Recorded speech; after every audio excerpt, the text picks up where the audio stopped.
Person इस वक्त हमारे साथ, स्वागत है सर आपका। आशीष सैनी साहब है, कांग्रेस से प्रवक्ता इस वक्त हमारे साथ नजर आ रहे हैं स्क्रीन पर, और डॉक्टर विमल शर्मा पॉलिटिकल एनालिस्ट इस वक्त हमारे साथ है। सबसे पहले आशीष जी आपसे ही शुरुआत करूंगी मैं। नीतू जी धन्यवाद, आपने इस अहम मुद्दे को आज फिर अपने चैनल पर जगह दी है।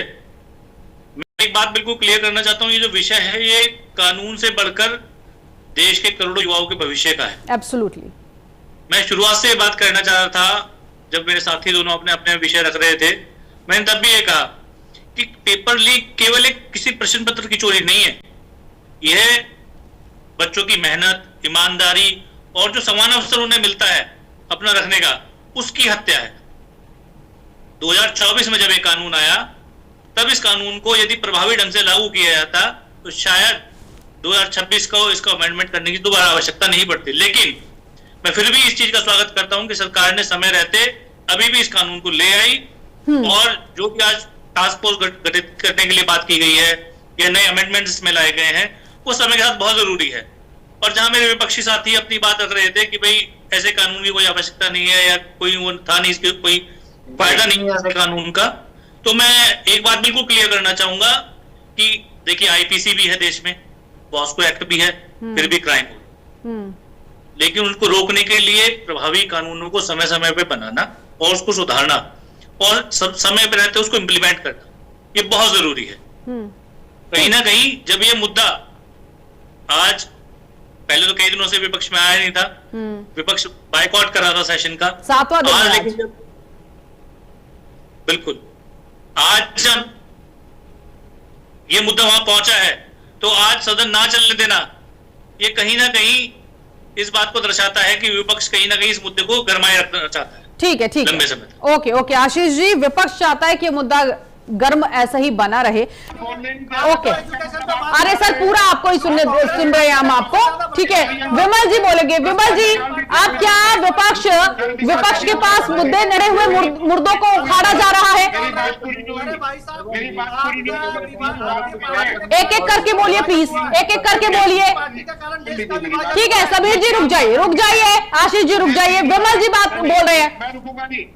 अरे एक सेकेंड थम जाइए, समीर जी, आशीष जी थम जाइए। विमल जी से सवाल, क्या एक मुद्दा विपक्ष को मिला था इस वक्त कि इस मुद्दे पर अच्छा खासा राजनीतिक सियासी रोटियां सेकी जाए, अपनी सियासत को चमकाया जाए, लेकिन अब ऐसा लग रहा है शायद वो मुद्दा भी हाथ से फिसल गया है, क्योंकि जहां विपक्ष कह रहा था कि चर्चा के लिए तैयार होना चाहिए, सत्ता पक्ष तैयार हो गए, विपक्ष अब दूसरे मुद्दे उठा। सर अभी इलेक्शन आना है 29 का, 27 पहले है। अरे आपका विमल जी बोलिए। आपने मुझे बोलने ही नहीं दिया, मैं सवाल कर रही है, ये हमारे बोलते जा रहे हैं। साथी जो है, जो दोनों साथी प्रवक्ता हैं, वो शायद आज बच्चों के भविष्य के लिए कंसर्न होकर यहाँ नहीं बैठे हैं। मैं जवाब देना चाहता हूँ बच्चों को कंसर्न के लिए, ये मुझे बीच बीच में टोक रहे, ये भलते टॉपिक्स लेके आ रहे हैं। मैं तो बच्चों की भविष्य के बारे में बात करना चाहता हूँ। नीतू जी आप मुझे एक भी कंप्लीट करने नहीं दे रहे, एक भी कंप्लीट करने नहीं दिया नीतू जी ने। सर मैं सबको मौका दे रही हूँ, लेकिन कोई बोलना नहीं चाह रहा, कोई दूसरे मुद्दे को बोल रहा। कर दीजिए ना फिर आशीष जी का, अगर ये बीच बीच में बोल रहे हैं, ऐसे तो नहीं होगा ना कि आशीष जी अपना बोलते रहेंगे और मैं सुनते रहूंगा, और मैं जब बोलूंगा तो ये बीच बीच में बोलेंगे, ऐसा नहीं होगा डिबेट। अगर मैं भी इनको एक शब्द नहीं बोलने दूंगा, फिर अगर इनके वक्त मैं बोला नहीं, पूरा ओपनिंग रिमार्क्स इनके जो सड़क पर थे उनसे भी चर्चा हो रही है, कांग्रेस पार्टी से भी चर्चा हो रही है, समाजवादी पार्टी से भी चर्चा हो रही है, और इतना बड़ा टास्क फोर्स बना है। आप वो टास्क फोर्स के कमेटी के मेंबर देखिए, सरकार हर चीज के लिए तैयार है। विद्यार्थियों का भविष्य के साथ कोई राजनीति नहीं होनी चाहिए, कोई खिलवाड़ नहीं होना चाहिए। ओके, लेकिन विमल जी यहाँ पर विपक्ष में भी एकता नजर नहीं आ रही है। अखिलेश यादव कह रहे हैं कि ठीक है स्वागत हुआ मकर द्वार पर धर्मेंद्र प्रधान का, कोई बात नहीं है, इससे हमें कोई शिकायत नहीं है, लेकिन कांग्रेस कह रही है सुपरस्टार बना दिया।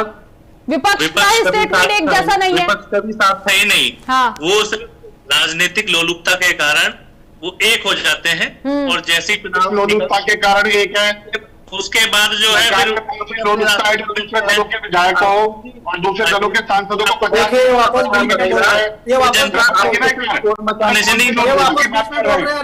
अरे एक सेकंड आशीष जी, लेकिन हाँ बिल्कुल मैं समझ रही हूँ, बात कड़वी है इसीलिए बता नहीं पा रहे सर, बात कड़वी है। ये कांग्रेस की आलोचना का मंच नहीं है। आप क्या बात कर रहे हैं शर्मा जी कि विपक्ष एक नहीं है? अरे भाई साहब उनको बोलने तो दीजिए। अरे सर वो पॉलिटिकल एनालिस्ट है, अपना आकलन दे रहे हैं सर, आप अपना आकलन दीजिएगा। आशीष जी क्या हो गया आपको आज, ये किस चीज की हताशा निकाल रहे हैं सर? भाई वो अपना आकलन कर रहे हैं, उनको अपना आकलन करने दीजिए, आप अपना आकलन रखिए सर। फ्रस्ट्रेशन में आशीष जी पूरे आज यहाँ पे मुद्दा आप मत घबराइए। ठीक है, फ्रस्ट्रेशन में ओके ओके विमल जी, सदन नहीं चल रहा है, शायद इसी कारण जो आज हम यहाँ पे इस डिबेट में देख रहे हैं कि दोनों प्रवक्ता सिर्फ अपनी बात रखना चाहते हैं, न जनता से किसी को मतलब है, न युवाओं से मतलब है, न युवाओं के भविष्य से मतलब है, सिर्फ अपनी अपनी बात रखना चाहते हैं।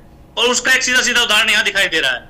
मैंने पहले भी कहा कि देखिए विपक्ष के हाथ से मुद्दा निकल चुका है, और ये तो आप नैरेटिव मत बनाइए। सुनिए एक बार, आप नैरेटिव मत देखिए बनाइए। आशीष जी चुप बैठिए। एक सेकंड आशीष जी, जंतर मंतर पर गए क्या आप लोग उन स्टूडेंट्स के बीच गए क्या?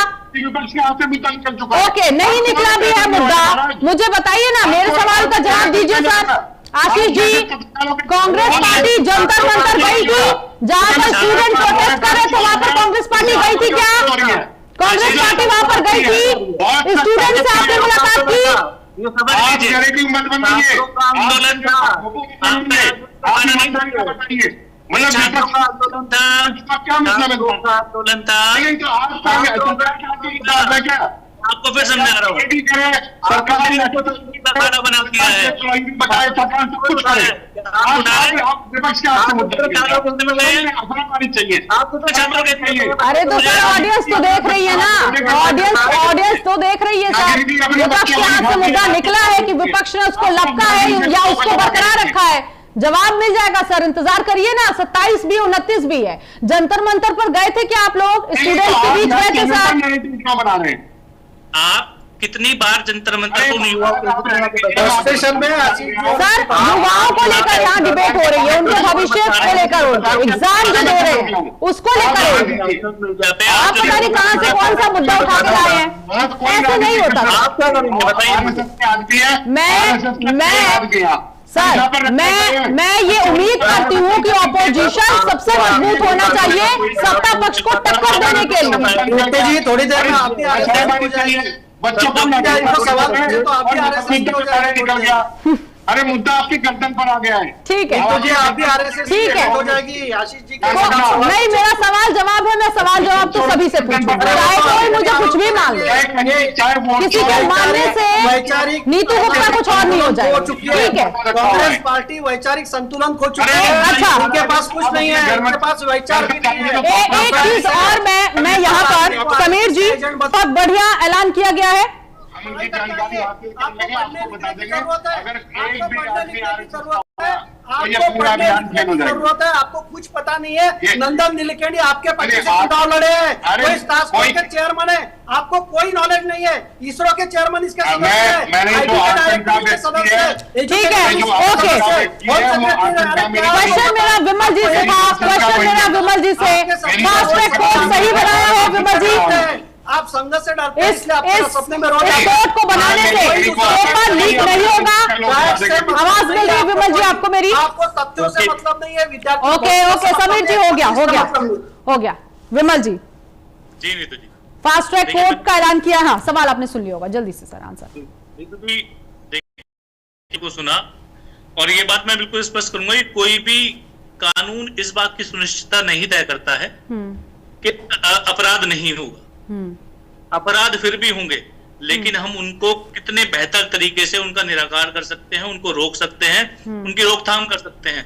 इसके लिए हमें प्रोग्रेसिवली सोचना पड़ेगा और काम करना पड़ेगा। इसके लिए जो भी हमने टीम गठित की है उसको ये सुनिश्चित करना होगा कि जो भी गलतियां पास्ट में हुई हैं वो दोबारा दोहराई ना जाएं, और आने वाले समय में इस तरह की चीजों को समय रहते ही रोक लिया जाए। ठीक है, चलिए, अब ये बिल जिसको लेकर चर्चा हो रही है, देखना यही है कि सदन में कैसे पास होता है। चर्चा लगातार जारी है।